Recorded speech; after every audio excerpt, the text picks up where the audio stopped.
Dylan. To the Dillers? He'll never ever listen to this. So that's unfortunate. You would never. What a weirdo. We'll talk about hops and barley, and then he'll be all over it. He'll be all over it. If I was like, yeah, we're gonna produce that though. We gotta produce his beer podcast. You want to talk about beer, and then he'd be like, yep, and then he would just take it over, like Conan on Hot Ones. He would just take it over. We can produce that. I have no problem producing that.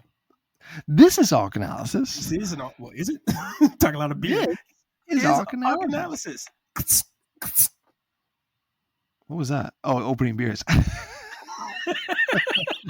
we have a sound effect for that, for like the bottle cap episodes. But you don't use that. We don't do bottle caps anymore. No. So phased out our drinking. Where do we drink now? Where do we drink? Gotta find a way. What do you mean I phased out drinking? You're like, bottle caps is a drinking episode. Sometimes I just drink, sometimes I don't. I don't like. It doesn't have to be just for bottle caps. Arc Analysis, we don't tend to drink before we watch the next one. I'm gonna get ripped. I'm like, this is I can only hope. Watch one where you're not gonna expect it. It'll be like, it'll be some like Stanley and his monsters, and I'm just being gassed. Fine, I'm gonna run to my fridge and chug whatever I got. Would you do that? That'd be amazing. I'd so catch up to you and be like, yes, let's just get trashed. We have like those episodes were? We have like a 3-hour episode of just. You forget how much fun we had because we just get steadily drunk, and then it would just turn into us like rambling about other stuff that was not related. I had the most fun. It was an excuse to binge drink with somebody. Did we get drunk on this? I don't remember getting drunk. Not drunk, but listen. We had at least 2 beers, like on empty stomachs, and like you want to keep, and then we just keep going. Yeah, I'm like always. That's true because I'm always hungry when I do this. I never eat beforehand. I'm just always hungry. So if I start drinking, or you eat during this. I did. There's some episodes where I did that. And I can't believe I did that. Like that was like our first months. First month. You did it like 2 months ago. You no, I didn't. Yeah, you saw a back meal. No, bro. Lying to the people. You heard us. You're lying to our 4 fans. Listen, we got 6 now. Now we talk about hops and barley. We opened up the beer connoisseurs. It's coming. We should do. There's a beer comic, and we can bring dillers on there. Little dilly pickle. There's a beer video game that I got. It's like Are you talking about the bartender one where you have to keep? No. There's one where you actually have to brew your beer. Like you brew it and then you sell it. I haven't played it, but it's like an RPG. It's a simulator. It's like a beer simulator. I think. I don't know. I can't remember what it's called, but it's. The Simpsons is right. It's a yard simulator. Like it's me. Dude, they have it. You're laughing. You're laughing. I am laughing. You have no idea. There's a power wash simulator game. Power washing is fun though. Power wash. Yeah, people love it. It's like they think it's very zen. You just like you have like a van and you just clean it. I did the one level. Not for me. Have they made a Nintendo gun that simulates power washing? That's the question. Nobody uses that anymore. But I guess in the Wii era, they don't use it anymore. They'll still sell. So get the front door. I'm not saying they don't. Like there's a classics like. Nobody uses the scope anymore because those are trash. Remember the Power Glove? Power Glove was the worst invention ever. That was horrible. Such a money grab. The buttons on it. You couldn't use the gripping in the hand for anything, so you end up just using the pad on the wrist. Yeah. So what's the point of this? Yeah. But worse than the Nintendo gun was they had Virtual Boy. They had the scope. Remember the scope? Yeah. And it was awesome to hold, but terrible to use. Like it was just, and you could only play like 2 games with it. So like the Virtual Boy. Remember the Virtual Boy? It was all red. Yeah, it was just red. Yeah, trash. And there was these graphics. yes. And it's just red and the black background with the red pixels. It took so much of our money before we knew how to be smart and like rent things. And it was a fun time. The trial and error of video games. No, it was not fun times because. Look back on it's fun. You make a bad pick, you're stuck with that, right? Yeah, you're stuck with that. I waited past Game Boy and I got Game Boy Pocket. I was like, sweet. But I didn't wait long enough and missed out on Game Boy Color. Yeah. No, I missed out on Game Boy Color. I was like, So I'm not mad, but it's not the same. Right? Like Game Boy Advance was a sweet spot. Was it? Because it played Game Boy games, but it also played Game Boy Advance games. So it was like. Well, listen, we were pre-programmed to think that handhelds needed for AA batteries, and that alone was like, oh man, that original Game Boy, I still have it. That gray one, for it. Just And I went through so many. Just took your money off batteries, and that was before we would do rechargeable. We did throwaway ones, right? So, that's a Nintendo thing, though. They did that even to the Wii. They were just, here's batteries. Put batteries in your controllers. Like, come on, man. But like, killing me. The PSP, like, there was nothing to rival, I guess, Game Gear. That was Sega's, right? Sega Game Gear, yeah. And that was dope. That was 3 buttons, D-pad, triggers. Yeah. I can't remember triggers. No. But color screen, and the screen was like, I remember playing Sonic on that. I'm like, all right, this can go on. Yeah, they pop. Yeah. Now with the analog pocket that I have, you have Game Gear, Game Boy Advance, and Game Boy Color, like all the stuff plus Genesis and things, and that pops. Like the Game Gear games are like. But I'm trying to think if PlayStation had anything to do in the pocket industry. They had like a handheld PSP. That wasn't good though. The PSP was great, and then they had the Vita. First, it had CDs or it had cartridges. It had mini MD things. Oh no! Yeah, they were called UMDs. You stuck them in the back. I didn't own it. The only handheld I ever owned was the Game Boy stuff. The original Game Boy Advance, and then yes. No, finish your thought because then I'm gonna hit my punchline. What? That was it. Those ones I'm gonna use the SMDs. We should probably talk about this comic book on Dark Analysis. We should. This is us, going on. By the way, so I look forward to you coming tanked, but challenge accepted. Zombie Tramp, Volume 3. It's good. It's the first. So technically, it's the first 4 issues of Volume 3. Yes. Right, because Volume 1 was its own thing. Volume 2 is its own thing. Now it's Volume 3 is the ongoing one. And this is the third iteration. This is the third time we're reviewing. Correct. Yeah. In a short amount of time, that's not its own thing. So yeah, congratulations. It's a new artist, but same writer. Yeah, published by Action Lab Comics, 2014. Written by Dan Mendoza. This time joined with Jason Martin, and drawn by T.M. Chu. And Jason Martin does some writing as well, which shows. As I said, yeah, Dan Mendoza and Jason Martin, yeah. You are correct. The artwork and the writing both increase exponentially by the time you reach the 3rd volume. So if you want to start Zombie Tramp, start here. Yeah, don't do what we did. You can. And those are really fast reads, but they're not really reads either. Like, that's the one argument I give to you. Like, they're not really reading them. You're scanning through pages of an idea that doesn't really come to fruition until the only thing that's worth getting out of those is probably Zula, right? Because they introduced Zula in those volumes, and in this volume she has Zula's power, right? That first one is almost great. It just doesn't stick the landing with all the ties that they don't wrap up. Like, there's too many threads that they don't finish up. It's like, oh, you had some good stuff here. The second one was weird, but the first one was, you're right, it was the cop that you didn't know was a bad guy until the end, and his son. Yeah, that was interesting. There were some interesting things. I didn't really care much for either one of them, but that was interesting angle. Coke, at this point, we're talking best of the worst, so that's fine. Yes. But you're absolutely right. The art is hugely improved in this. Mm-hmm. It's almost anime-ish, right? Yeah. They pay more attention to, I guess, individual characters and less on backgrounds. Because they wasn't really a big thing in the old ones. True. But the detail is there, and it's not as gratuitous. And I guess the nudity, it's still there, but at least it serves the purpose of what they're trying to tell. Like, they often go to whorehouses, so you're gonna see a whole bunch of street professionals. I want to say hookers.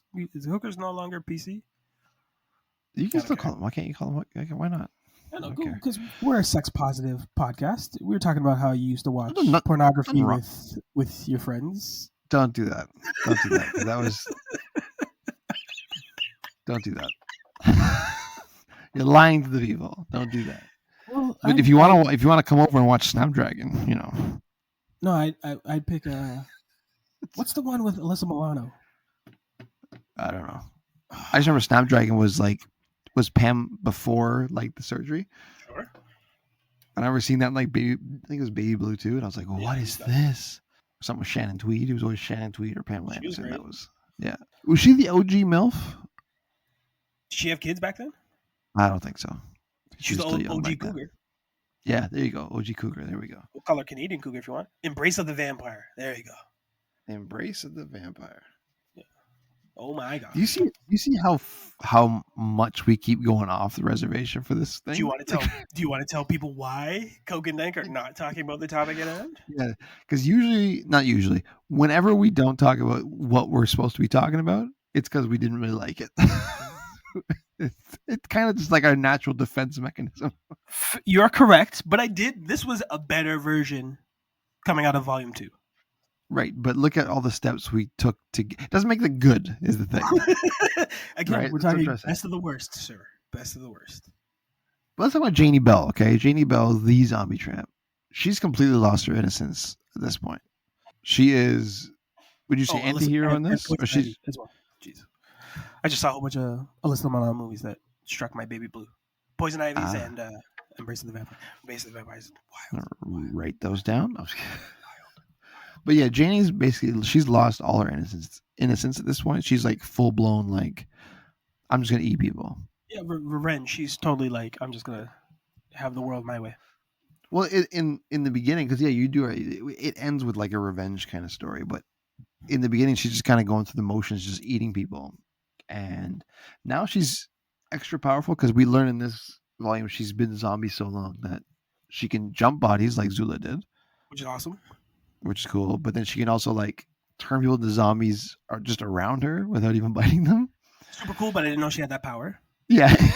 And 3, she tends to only attack dudes that are sexually abusing her or are sexually abusive. So like she's kind of an anti-hero in that regard. Like she starts off taking a hitchhike ride and the dude's kind of a slime bag, and at the end he's like, all right, you got to pay for this, and unzips his belt or unzips his fly, and he pays the price for assuming that just because I gave a ride, you have to give me something. Which is different from the guy in the last. Remember Volume 2? Okay. The dude that didn't want anything. He just wanted a friend. He just wanted a friend, and then she killed him anyways. She doesn't kill him. She makes him a vampire. She makes him a zombie, right? So we at least thought like we're giving him a little hope, and that was an okay thread. That was the only like good thing about that issue. That was an interesting angle. It was giving him something new of his life. His life was monotonous and boring, and she was the spark of something different. So instead of killing him, she decided to make him a zombie. I don't know if that improves his life, but definitely different than the Monday that you're going to have before. This round, she takes up residence in Las Vegas. Vegas, yeah. Totally awesome place for her to thrive in. Which brings her into the crosshairs of an Elvis impersonator who is also a zombie. What did you think of this character? I thought it was all right. I thought it was cool because it was. I enjoyed it. Yeah, because it was larger. He was larger than life, right? He was like this zany, silly, kind of silly looking, but very serious about what he wanted. So it was a bit abusive, terrible, grotesque, and a zombie. But had like pimp energy as well. Yes, yeah. So probably the most interesting villain we've seen yet out of the 3 volumes, I think. Not counting Zula, yes. Yeah, I wouldn't count Zula as a villain. Okay, sure. Right. I don't want to argue it. These are hard to get through. Yeah, so, yeah. I'm not gonna make it too long. Okay. But he's got some personality, some flair, and they have some cool fights. But basically, he wants to keep her as his wife or one of his wives, right? His Priscilla, right? He finally finds a zombie that can understand how he lives, but not alone. He also saw her transfer bodies. Yeah. So he wants her power, right? He knows that she's got some secrets and can definitely teach her some dark arts. Teach him. Yeah. And which leads to she's not a pushover, right? So it leads to them having a big fight out in the. You say she's not a pushover, but she literally gets pushed out of a window in an earlier scene, which is awesome. And then she falls to her or that body's death. So amazing sort of paneling. And then we learn one of her new powers is she can bounce from bodies. But it's weird. She specifically chooses women that are of the same sort of bust and good-looking factor as she is. But then you find out once she inhabits the body, like her spirit will come through and she'll eventually just look like herself anyway. Yeah, that's convenient, right? She essentially damnates like another good-looking girl because she wants the body that she could have made with anybody else. So that's a weird sort of like, she has the power to choose. Like she could have done this with anyone. Like, why did you? I didn't. I'm glad you brought that up because I didn't understand that either. Because you could grab anybody, and she's only them for like 20 minutes or something. I don't know. If she wants to be, right? Like she determines how long she wants to stay into it. But every time I she think takes that body over, she turns into herself. Like she looks like her. That's what I mean. Like that's what I'm saying. Like I think when she first takes them over, she looks like them for like 10 to 20 minutes. Okay, and then it becomes her. So like you were saying, why would you do the selection process if you're always going to be yourself? And then the even shocking thing is when she pushes out a soul, like that soul like goes to hell because she pushed out that girl and like all these demons come up from the underworld and pull her down. So like you're just damnation. Like unless you gave me backstory about like how this woman like drowns kittens or something. Like it's just an innocent girl that was like happened to be a bystander and that now loses her body, right?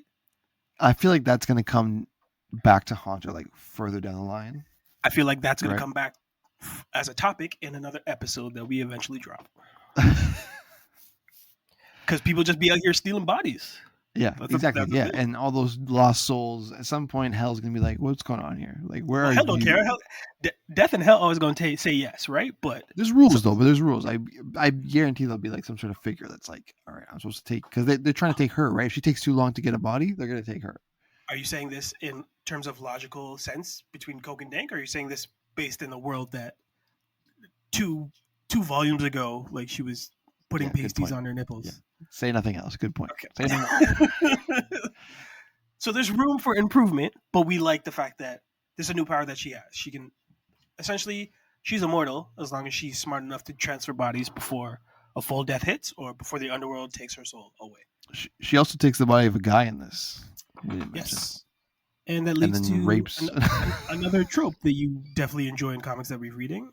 Anally probes another male abusive pimp who has been slapping women throughout the comic. Yeah, so you can say has it coming, like not has it coming, but justify. There you go. And then the line that she says, "You got a loose butthole," like someone's been back here before. Again, we can tell when a male writer is writing a woman because not that a woman wouldn't say that, but that's definitely a dude being like, "Hey man, what if she got a dude and got a penis and then started banging another dude and the butthole was loose?" Yeah, that's funny. It was kind of, listen, we're not selling it. It kind of was. It was weird, but it was definitely funny. And then like splatters his head against the pavement and basically gives him a smiley, kills him. So that was weird. But I did enjoy the whole wedding desert fight. Yeah, that stuff was cool. Yeah. A lot of stuff goes on to that. It's the final face off between her and the Elvis, but she goes off against all these sub bosses who are dressed like Elvis impersonators as well. And I enjoyed that action sequence. Like that's actually a good look of the comic to see her fighting, how she fights, how she can transform dudes mid fight into zombies and then like builds an army of herself. And then at one point takes his intestines and throws it into the blades of the helicopter and then pulls it out of him. I was like, I've seen this in Machete, but I like it in this comic, right? Like, yeah, this comic, it's very gory. It's very graphic, which I don't mind. I think it's kind of gives it kind of its own flavor, own personality, and it's fun, but it's gross. It's fun. I feel like it's a better look for this book than it was the gratuitous sex. I feel like if you go with the gore, then you can tone down the overt sexuality, which isn't needed. Like she's drawn like a vamp, but she doesn't have to act like a vamp. Yeah. And if she's like this now vengeful renegade zombie tramp, although she's not really a tramp, she's not really having sex with anybody. Not really. So false advertising. But the gore helps offset the overt sexuality, even though like hookers are still doing threesomes with guys on beds forcefully. Oh yeah, there's still lots of sex. It's just it's not the it's more violent now. Yeah. Which is the violence outweighs the sex now. Yeah. Funny enough, it balances out the book, right? What I thought was weird was when she goes to like there's this Peaches girl who's like the first hooker that kind of carries us through the action. When she goes to meet her in her room and the trap happens where she falls through the big hole. Yep. It's just basically a carpet over a giant hole. But somehow the girl pushes a button and then the carpet just falls. Yeah. I don't see a trap door. I don't see anything mechanical. It's literally just a hole and a carpet. So there's nothing to say that you didn't need to push a button. She could have just walked in the hole and fell over. Yeah. It's a minor detail, but like in a book that isn't really like a head scratcher, like you're not like overthinking theories and connections. That was like, why is there a click button? Like You're not proving that you're like a trap artist or like this grand planner of like, aha, you stepped in this perfect spot. Click. Like it's not a Mr. Burns trapdoor situation. No, it's just I know, a big hole in the carpet. So she would have fallen through anyway. It just threw me off. I laughed longer than I needed to. Because it was ridiculous. If you're gonna if you really want to nitpick this comic, I'd love to, but you don't want to spend any more time on this comic than necessary, do you? No, I don't. Because even like one of the tropes that I know that I couldn't stand in the previous volumes was the way they draw multiple panels and just add things to it. They abuse that in the first issue, and then it doesn't really come back. But it's like that first issue is like that was the last of Mendoza doing it by himself, I think. I must have been. What's the last name? Mendoza, yeah, Dan Mendoza, yeah. Do you notice that every after the cover, you get the title page? They say variant covers, but it's always the same covers that they yeah. So that makes me laugh. That's a running joke of how there's no variants at all. But for me, this is so close to becoming something that you could take seriously, but you're actually seeing all the line strokes. Like they haven't erased any of the pencil strokes, right? You this is still like ongoing to like become polished. Right now, it's still a turd in the best sense because like this is one of the best turds I've read in a long time. But you can still see like areas where they're like, if you guys were at a production house, the editor would have stopped this immediately. Like if you were working with other artists, they'd be like, "Hey man, why don't we not do this repeated paneling and at least do it dynamically, or change a picture in here, or like or save it for like a word bubble." Yeah, just add that's a it. word bubble. They'll just add a word bubble. That's it. Or save it. Right? Oh, it's so good. Save it for like certain instances, like where something's being revealed slowly and you want to see the reaction. Like that's cool. Like in volume 2 when they're showing how boring this guy's day is. Like that's when it was the best use. It was like, oh, this. It became numbing because I don't want to see the same thing again. You felt for the guy. You just I'm doing the same thing over and over again. But here they just do it like, here comes a car. Yeah, the same car. Another word bubble. Yeah, another one. And then another one. It's lazy, man. It really is. Listen, printing presses are expensive, so get a cheaper publisher because it's not working out the way you want to. But you lose a lot of steam if you're just seeing the same images and you're not giving me anything dynamic or you're not changing anything from it.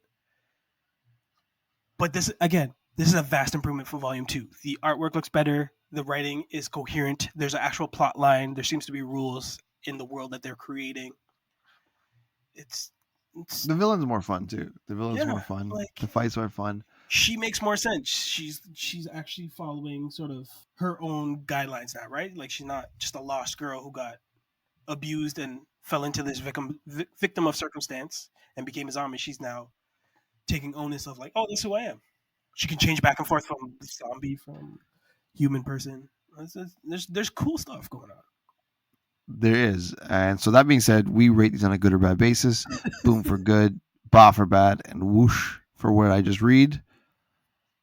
Look, this is the best one in the series. Yeah. I'm still going to give it a bah, though. Still going to give it a bah because I didn't actually enjoy. There are cool things to this. There are some fun elements. I didn't enjoy reading it. I didn't really understand. She does get onto this revenge tip, right? Like all the violence kind of brings her back to like one of her old pimps, right? And she wants. That's how the book ends. It ends on, I'm gonna go find this guy who like caused me all this pain in the past, and now I'm gonna take him out. But it's the best iteration of this, but we had to go through so much to only get this. Sure. Do you know what I mean? So it's the best one, but you can put lipstick on a pig, right? You can. Who's done that? I want to know where that example has come from. Who's walking out here and be like, I'll put lipstick on her and she's cute. I'm like, no, she's never cute. It's a waste of lipstick. Yeah, I don't like the blatant, I'm going to say ignorance in the fact that most of the pimps and evildoers happen to be of a certain persuasion and race. Seems that way, doesn't it? Yeah. Except for Elvis. Yeah, I don't think the writer is of that same race, so I'm going to call foul on that. I agree it is the best of the series. And what I said from the beginning was, because I've been reading ahead faster than Coke has been reading this, and it's been a slog to get him to want to read this. Fair enough. But I do believe that we're actually getting to see an artist kind of think out loud, and like all the mistakes are making the page, which is insane. Like you never get to see this level of was gonna say incompetence, but yeah, like there's the it's such a first draft in so many issues that you're like, just give it to somebody else that knows what they're doing. They'll tell you like, here, go back, give me this now. Like we want to see second draft, third draft, fourth draft, and then you publish. That this issue actually gets a boom for me. I think I've been giving it booms for the most part. I think I've been whooshing and buying everything just because I've been approached separately by Payola, and they've been paying me to give good reviews for this book. So I want to keep getting Coke to keep reading this because I need those checks to clear. This is the best of the bunch. I feel like this is the best to start in. If not, read the one-offs. They have a couple specials. Like I read a couple of the Halloween issues, and they're condensed and they understand the premise within those very one issue, I guess you'd say, episodes that help sell this character and this world better. But it's going to be hard to get Coke to keep reading this because I still believe it's going to get better. It can get worse, but we've seen the worst of it. So I really hope eventually this comic turns into something like, man, do you remember when we were reading like volume 1 and volume 2? Like those are trash compared to what they've done in volume 6, volume 7. I have mediocre to high hopes with this, but it's not a one man podcast. I can't just read it and give you my could it get better? Yeah, absolutely it could, but I mean this thing doesn't have a limitless ceiling, you know what I mean? Like there is a level to where this is going to be. I sound really mean, but it's like no, you sound honest. It's I think I've read enough to know what lane this is, and it's not for me. And for me, there's a soft spot for any writer artist because that's again you're doing not just 2 jobs, you're doing 12 jobs as a writer artist alone, and then for you to have like a decent original idea, right, and then kind of start to grow that world. Mm-hmm. For me, it seems more like this seems like a crowdfunded comic. That's something that started grassroots, and like he's slowly building his following to get to a point that I would hope we look at this one day and are like, oh man, like figured it out, right? Like the script matches the paneling, matches the art, matches the concept, matches how much fun I had reading this. They don't have all of those checked off by volume 3, but more than less, which was volume 2, volume 1. So I give it a soft boom. It's going to be a while before I get Coke to read another one of these. Yeah. Bet your bottom dollar I'm going to get him to read the next volume at some point because I need those checks to clear. Yeah, and if not, we'll do another beer podcast because Baby Dillers was ready to talk about hops and oats. It's the only way we're going to get them.